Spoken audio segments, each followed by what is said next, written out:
Boa noite. Boa noite. Sejam todos muito bem-vindos. Que a paz, o amor, a luz do nosso Mestre amado Jesus esteja a envolver a cada um de nós na noite de hoje. Agradecendo a Sandra pelas lindas músicas que ajudam a melhorar a atmosfera energética desse lugar, né, proporcionando para a gente essa atmosfera de muita paz e de energias salutares para todos nós. Vou fazer uma pequena leitura para preparação para a prece do livro Minutos de Sabedoria, a mensagem número 183. Esqueça-se um pouco de si mesmo e pense nos outros. Nessas poucas palavras está encerrado o maior segredo da felicidade. Quando nos preocupamos demasiado com nossas pessoas, nossos problemas crescem desmesuradamente. Mas quando esquecemos de nós um pouco para cuidar dos outros, esquecemos nossos problemas que se vão resolvendo por si mesmos. Então, esqueça-se de si mesmo e pense nos outros e achará a felicidade. Então, vamos nesse momento, fechando os nossos olhos, agradecendo a Deus, a Jesus, a espiritualidade amiga, que aqui se faz presente, e pedimos que possa envolver a cada um de nós com esse amor infinito, nessas energias de paz, de luz, nos proporcionando também a paz que necessitamos e que já inicia nesse momento a preparação para o passe, para o tratamento, que todos já possamos estar envolvidos nessa atmosfera de paz. Pedimos que especialmente envolva a palestrante da noite, para que seja intuída pelo seu anjo guardião, pela equipe espiritual desta casa, para que transmita a todos nós o estudo do Evangelho que ela preparou para cada um de nós. Que a tua paz, Senhor, esteja conosco hoje e sempre. E hoje nós temos então a alegria de receber nossa irmã Cláudia Regina pela primeira vez nessa casa. Ela frequenta o Centro Espírita Vicente de Paulo de Sés e veio falar para nós então do Evangelho segundo o Espiritismo, capítulo 12, o item A Vingança. Cláudia, seja bem-vinda, fica à vontade.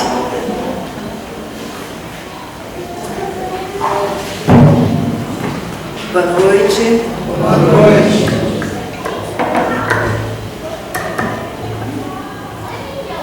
É um prazer, né, muito grande estar nessa casa pela primeira vez, muito bem falada, né, pelos meus primos, Donizete e Viviane. Então agradeço a responsabilidade de estar aqui, né, para a gente falar um pouquinho sobre o Evangelho, esse item que é instigante, né, para nós, a vingança. Não, mas a gente já está longe, né, desse sentimento. Não tenho isso mais, eu não desejo vingança para ninguém, mas será? Será que a gente não tem um resquíciozinho disso nos nossos corações? E aí a gente tem esses ditos populares, né, que todos nós muitas vezes falamos também. O mundo dá voltas, né? A gente, não, pode deixar, o mundo dá volta, né? Cá te espero. Aqui se faz, aqui se paga. E às vezes a gente mesmo fala, não preocupa não, a lei do retorno está aí, né? A gente usa até os palavreados, né, espíritas. A justiça divina não falha, se não for nessa encarnação, será na próxima. Não se preocupe. Um dia da caça, o outro caçador. A vingança é um prato que se come frio. Então muitas vezes a gente se depara também Muitas vezes a gente não tem coragem de falar, mas a gente pensa. A gente pensa, está no nosso íntimo, de que o outro merece sofrer pelo que fez eu sofrer. Né? A gente pensa muito no que eu sofri. O que ele me fez, ele um dia vai sentir na pele o que é sofrer dessa maneira. Isso é vingança. A gente estava numa aula no sábado, lá no centro, e uma senhora que teve uma desavenças com o esposo, separou há muitos anos, e ela comentando, né? Não, mas ele um dia vai pagar o que ele me fez, tintim por tintim.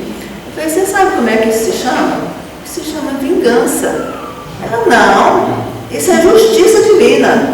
Eu falei, não, isso é vingança. Então a gente usa outras palavras para tapear esse sentimento que está em nós, né? O sentimento da justiça divina que seja cumprido, porque é o meu desejo que ela seja cumprida.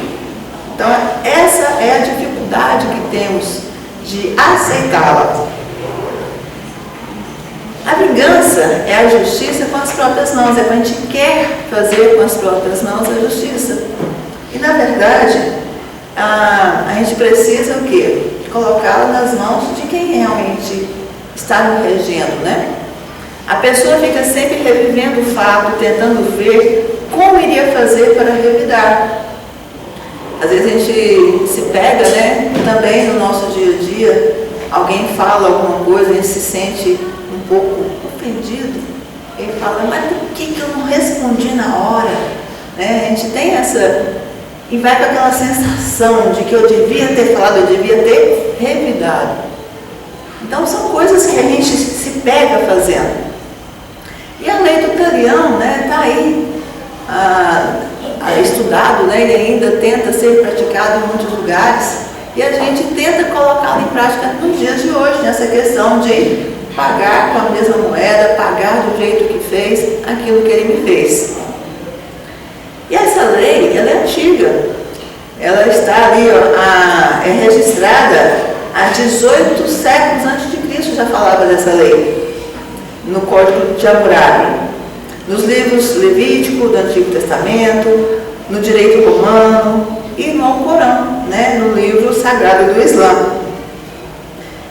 Um exemplo, né, que ele nos coloca também é uma briga de casal, uma traição, há uma separação e o marido arrepende e pede o perdão para aquela esposa e ela quer se vingar dele, não perdoa, não volta, você não merece e tal. Ele tudo bem, né? Não quer, segue a vida, casa-se de novo e forma uma família.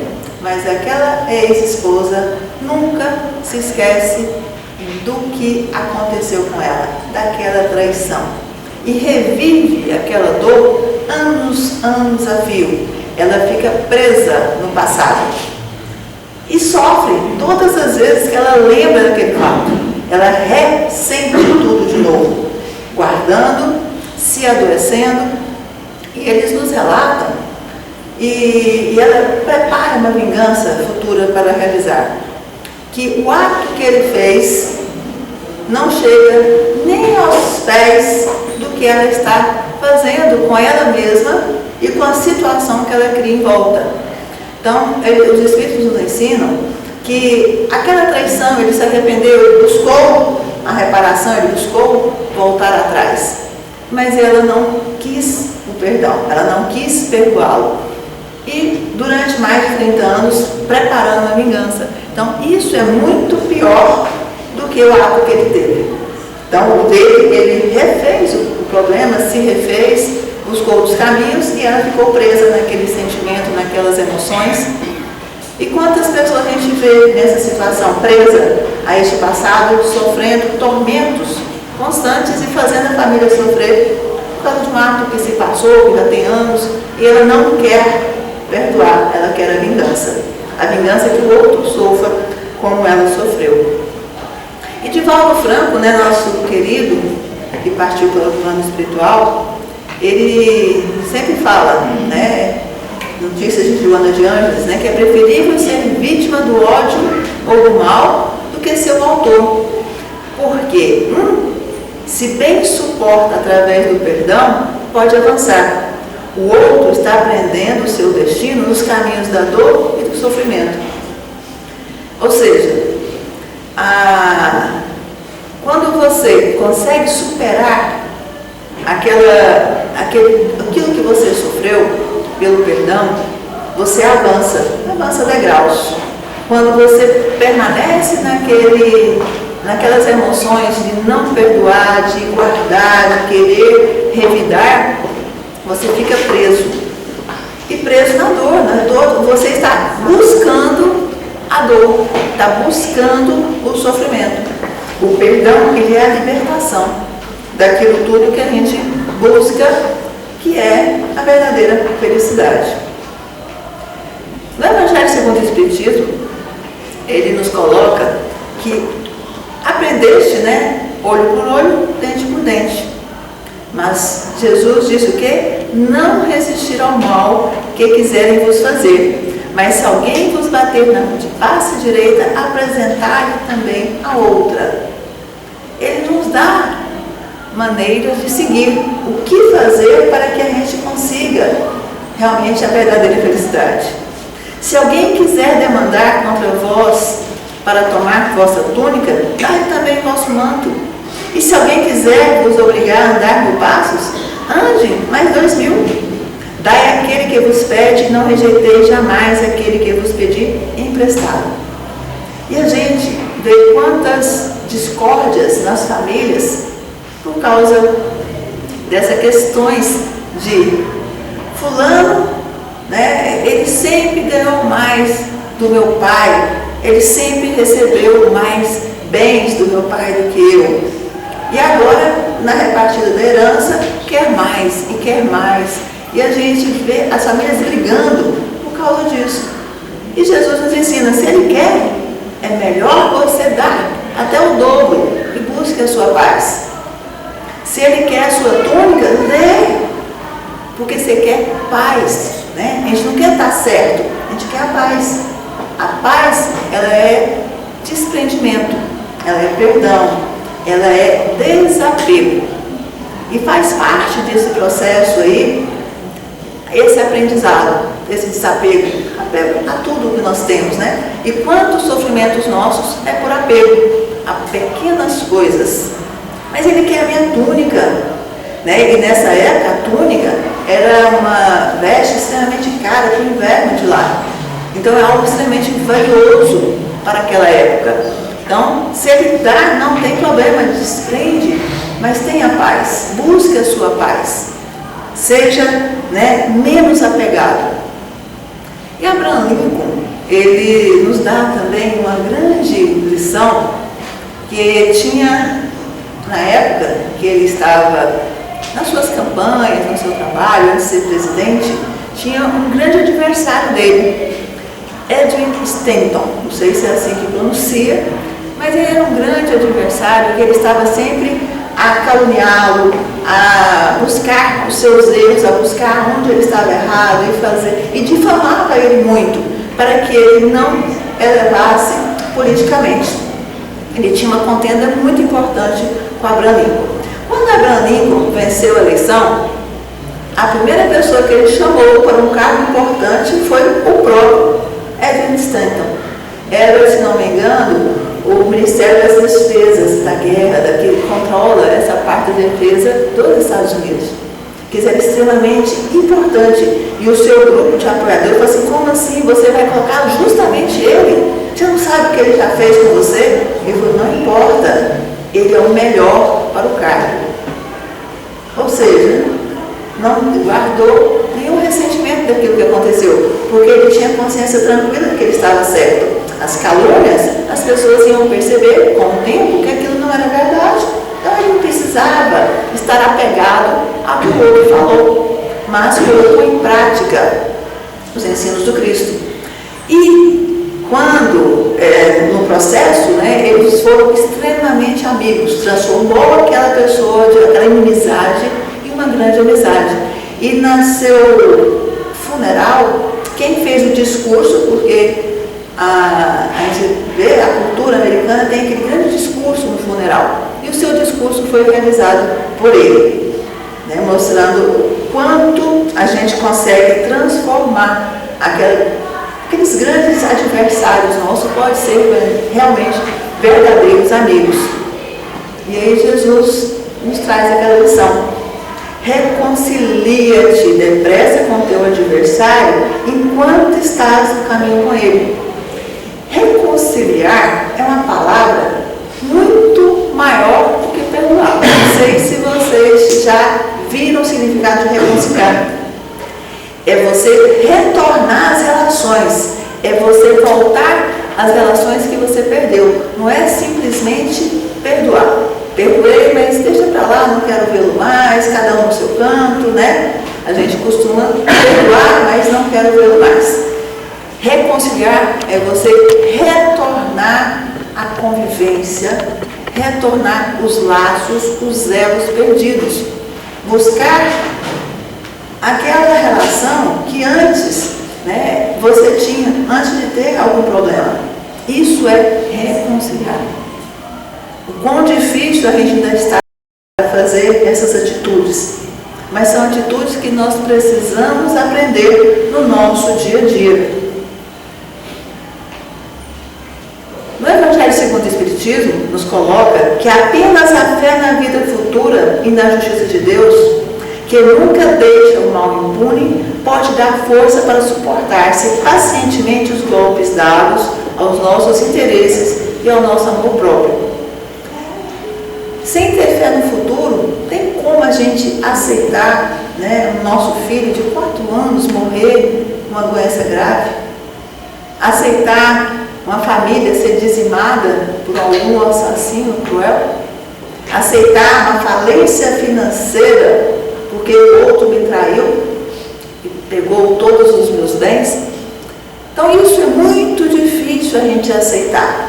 A gente somente o quê? A doutrina que nos consola, que não dá essa fé cega, essa fé raciocinada. Falei errado, não a fé cega, a fé raciocinada, que o futuro existe, que o futuro depende do que a gente planta hoje. E se a gente está necessitando passar por aquelas dores, nós temos essa fé de que alguma coisa ela vem nos ensinar. E para quem não tem essa fé raciocinada, é muito difícil ter a fé cega e aceitá-la. Então a gente tem a grande oportunidade de estarmos dentro dessa doutrina que tanto nos consola e nos abençoa, trazendo o conforto naqueles momentos de sofrimento que temos. Elevai os vossos olhares. Quanto mais os elevares pelo pensamento acima da vida material, menos vos magoarão as coisas da terra. Quando a gente se sentir magoado, né, com o orgulho ferido, que a gente consiga ler novamente essa passagem e lembrar que se a gente está magoado, é porque nós não estamos olhando as coisas do ponto de vista espiritual. E se a gente tem esse conhecimento, nós temos a responsabilidade de colocá-lo em prática. E que adianta falar que sabe, que conhece tudo e não exercitar no nosso dia a dia, nos momentos que precisamos exercitá-lo. E quando os Espíritos nos ensinam que mágoa é falta de humildade, aí é que a gente tem mais responsabilidade ainda de colocar em prática aquilo que a gente está aprendendo. Que assistir palestra, fazer cursos, né, ficar tomando passes, vai resolver alguma coisa se a gente não pôr na prática esses momentos difíceis que a gente tem que superar? Não adianta nada. Doutrina espírita, ela é prática, é ação. Senão, como é aquela questão, você vai reconhecer os meus discípulos pelos, como é que ele coloca? Reconhece o verdadeiro espírita pelo esforço para dominar as suas más inclinações. Então a gente tem que ter esse esforço. Se a gente não tiver esse esforço para dominar nossas más inclinações, a gente não é espírita. Então não adianta nada. A gente só sabe que é espírita realmente se hoje eu estou sendo um pouquinho melhor do que ontem, do que o ano passado. Se eu não consigo melhorar dia a dia, eu não consigo falar que a gente é espírita. Porque espírita tem essa conotação de melhora diária. E como é que está a nossa? Vamos refletir os nossos comportamentos no nosso dia a dia. Conseguimos realmente passar e ver, né, essa questão da mágoa como algo, olhar de cima e se sentir menos magoado, olhar do ponto de vista espiritual. Facilita muito a nossa vida, facilita muito a sofrer menos. No livro Ação e Reação, André Luiz, né, Psicografia de Chico, ele nos traz uma lição muito linda, chamada Dívida Expirante. Ele vai com o seu assistente visitar um hospital em que ele tinha uma ala ligada aos indigentes. E era uma ala de muito sofrimento. Imagina, um hospital onde aquela ala era de tuberculosos. A gente sabe que André Luiz, quando escreveu esses livros, o tratamento ainda era muito difícil, né, para a tuberculose. Então as pessoas não tinham ainda aquela vacina, então as pessoas morriam muito de tuberculose. Então eles foram visitar um doente vítima da tuberculose que estava quase já a falecer. E ele pergunta, né, o que aconteceu com aquele homem. Ele falou, não, ele quando reencarnou, logo na mocidade, ele tinha problemas psiquiátricos. Ele não era, né, a mente não funcionava bem, então ele era problemático nesse ponto de vista psiquiátrico. E os seus pais faleceram muito cedo. E ele, o seu irmão, já de olho na herança do pai, pediu para o seu irmão, olha, eu vou ser seu tutor, já que você está com problemas, eu vou ser seu tutor e vou tomar conta de todos os bens da família. Você concorda? Eu concordo. E assinou os documentos. Assim que tudo a papelada ficou pronta, ele, mais do que depressa, colocou esse irmão num sanatório, né, de doentes mentais, que naquela época existiam aqueles hospícios antigos, né? Então ele foi internado naquele hospício e abandonado lá. Depois de muitos anos, esse irmão conseguiu sair daquele sanatório e buscou o irmão, porque ele não tinha onde morar, não tinha um dinheiro, não tinha nada. Buscou o irmão para falar, olha, já tive alta. O irmão o escorraçou da sua porta. E ele fica, né, atordoado e procura os seus direitos. Na hora que ele percebe que ele não tem direitos, que todos os direitos que ele tinha sobre os bens estavam nas mãos daquele irmão.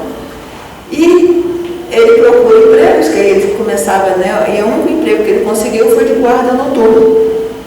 Mas era um guarda que não tinha abrigo, ele tinha que fazer rondas. Então, durante muitos, né, meses, ele ficou sob o frio, sob o sereno, adoeceu e pegou a tuberculose.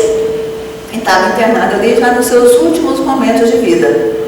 Aí André Luiz, sensibilizado com aquela história, pergunta para ele, que opinião mantém você acerca de Henrique? Henrique é aquele irmão que o internou. Lembra-se dele com mágoa? E a resposta dele foi muito linda.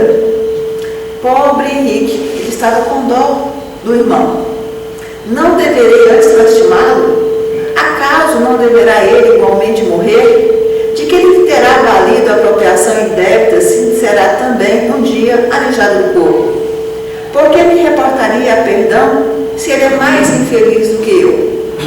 Mostrando que resignação durante toda essa vivência, essa dificuldade, a sua encarnação toda de muito sofrimento.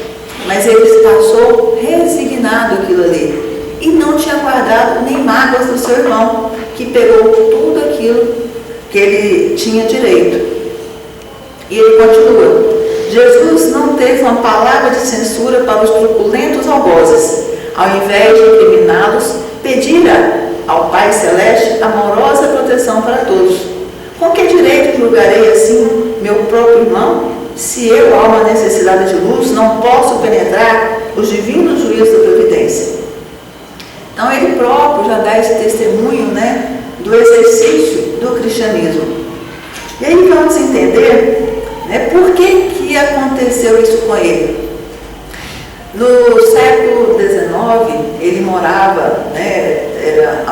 abençoado, eram famílias de muita posse, e ele tinha um irmão que tinha uma deficiência mental mais acentuada. E os seus pais morreram, e antes dos seus pais morrerem, pediram para que ele cuidasse do irmão, o irmão Fernando. E ele disse, tudo bem, vou cuidar.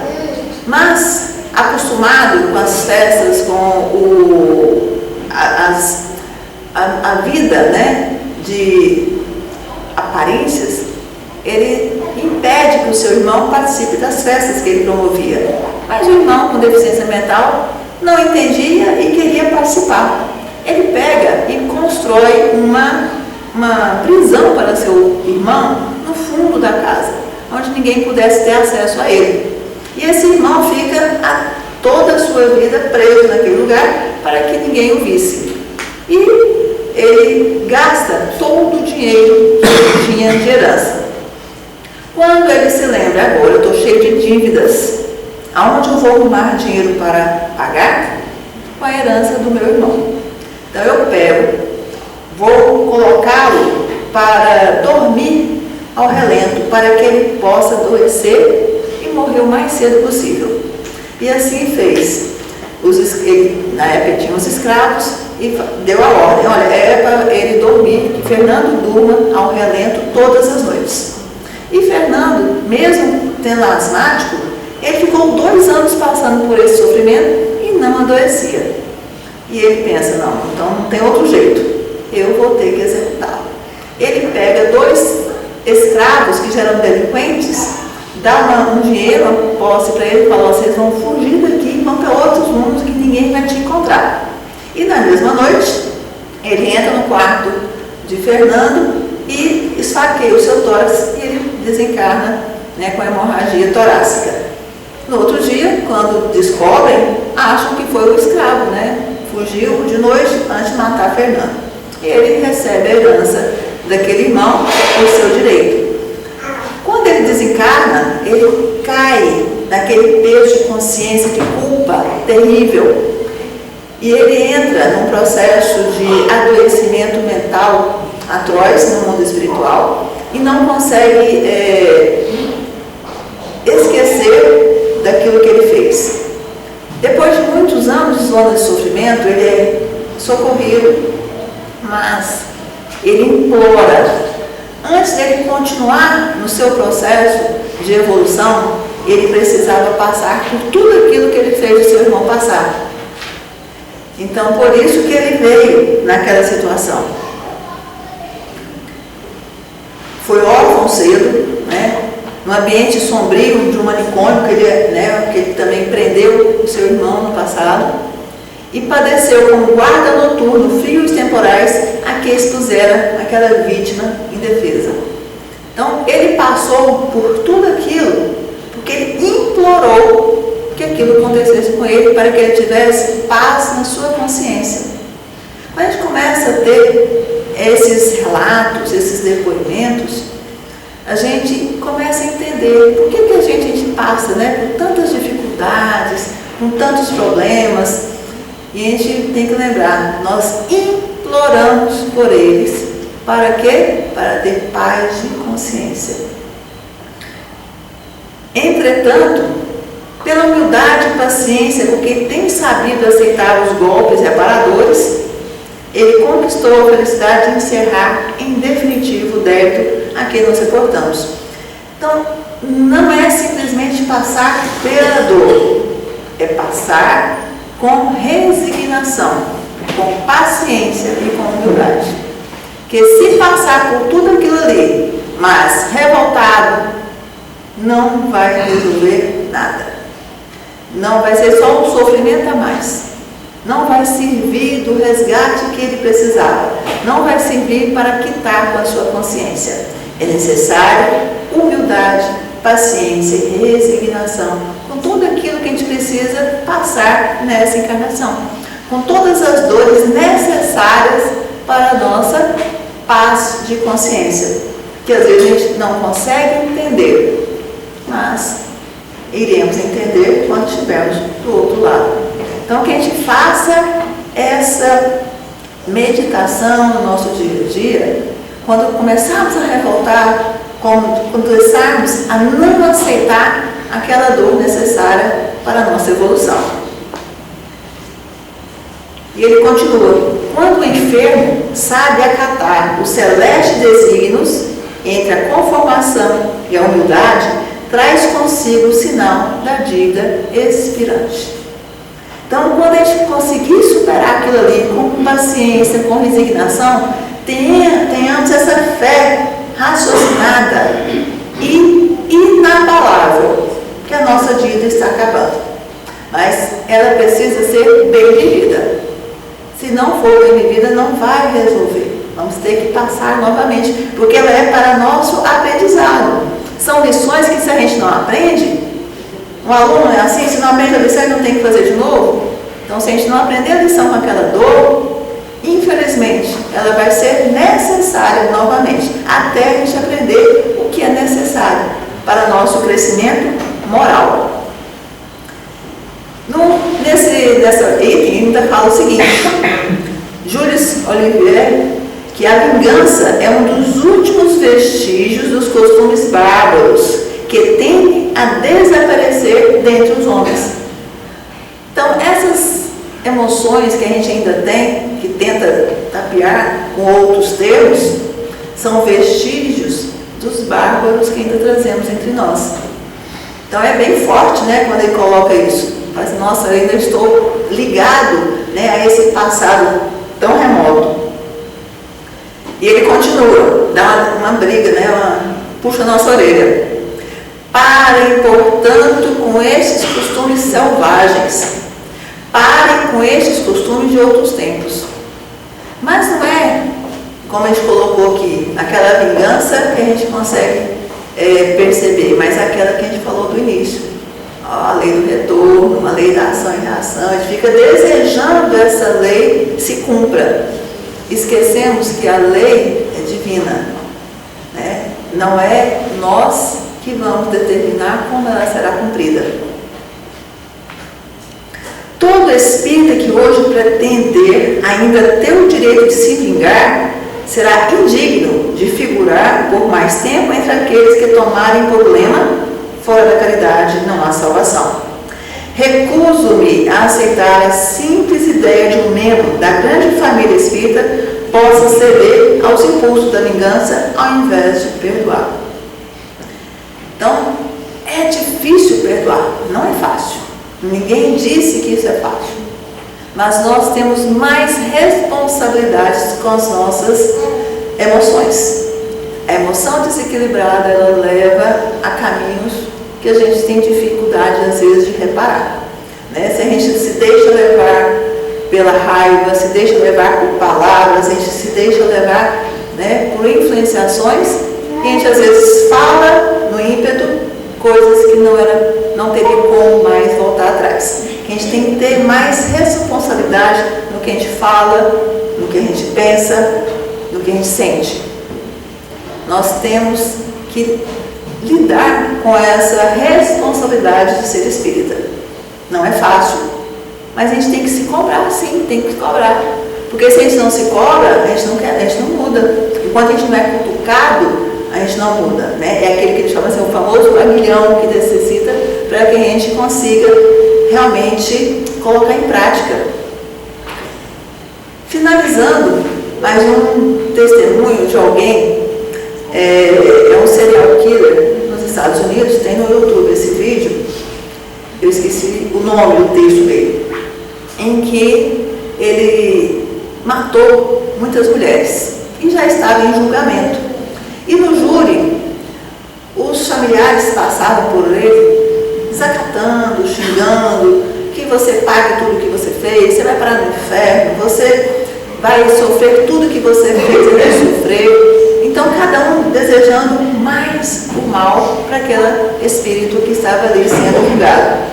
Até que chegou um pai e falou: você está aqui onde quase todos aqui te odeiam, mas eu não sou um desses. Você fez, eu até coloquei aqui para não esquecer, porque eu achei muito lindo. Nessa sala, né, tem muitos que te odeiam, mas eu não sou um deles. muito difícil para mim seguir o caminho que eu adotei para a minha vida, seguir os ensinamentos do Senhor. Mas eu te digo, você está perdoado. Então é muito fácil a gente falar que perdoa, coisa simples do dia a dia nossa. Mas quando tiver essa prova, será que a gente vai conseguir colocar em prática? Como ele colocou aqui, né? Você tornou difícil aquele caminho que eu adotei. Nós teremos esse momento de provas, né? De provar, de testemunho. Quando perder um ente querido, como é que nós agimos nesse momento? Como é que são os nossos pensamentos nessa hora? Quando acontecer uma violência muito grave, como é que eu reajo? Como é que eu consigo lidar com essa situação? Sabendo que, né, como Raul Teixeira diz, há muita injustiça no mundo, mas não existem injustiçados. Lembremos dessa frase. E que o amor não tem ninguém que consiga se render, né?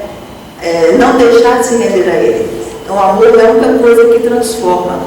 Que a gente consiga transformar, né, tudo aquilo que a gente tem contra alguém, contra uma mágoa, alguém que ainda está nas nossas emoções mais ligadas, né, a esse passado que não foi muito bom, que a gente consiga transformar essas emoções em amor, para que a gente se liberte. Essa libertação é nossa, quando a gente consegue perdoar, não é do outro. Que a gente consiga lembrar sempre, o amor é o que vai nos trazer mais perto da verdadeira felicidade. E é que consigamos colocar em prática quando tiver o nosso momento de testemunho. Que a paz de Jesus esteja sempre com a gente, hoje e sempre.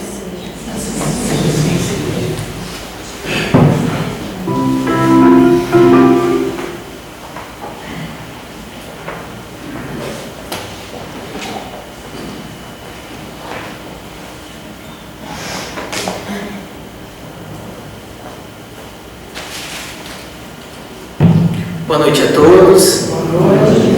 Cláudio, obrigado pela palestra, pelo carinho, pela disponibilidade de Vila de Séries estar aqui conosco hoje. Já deixo o convite para quem quiser ouvir um pouquinho mais. Amanhã ela estará também lá na unidade do Jandaia. É a Cláudia que vem de uma casa lá de Séries que tem uma ligação com a nossa, né? Porque já tem frequentadores lá do Centro Espírita Vicente Paulo de Séries que frequentam uma vez ou outra o Jandaia, que é Lindalva, que é a cunhada da Ana, trabalhadora aqui da casa. Então, pessoal que a gente tem muito carinho, e pelos trabalhadores nós percebemos que é a mesma sintonia que a nossa casa, né? E também, não sei se eu vou falar da Cláudia, prima da Sandra, né? Faz essa harmonização gostosa aqui para nós. Então, somos todos de casa. Muito obrigado mais uma vez por ter vindo, que Deus abençoe você e sua família que está aqui hoje e sempre para continuar com este trabalho. Nós vamos dar então continuidade com os trabalhos da casa, vamos convidar a todos a fechar os olhos nesse instante, para fazermos a oração de encerramento desse primeiro momento, pedindo a Deus que Ele nos abençoe, que Ele nos ilumine no trabalho de hoje. Que aqui, Senhor, nesta noite nós possamos encontrar exatamente aquilo que viemos buscar, se for de nosso merecimento. O Senhor que está na coordenação de nossas atividades. Pedimos autorização para encerrar esta primeira parte e darmos início aos outros trabalhos. Que o Senhor abençoe o retorno de cada um à sua residência. E obrigado por estar conosco nessa noite. Que assim seja.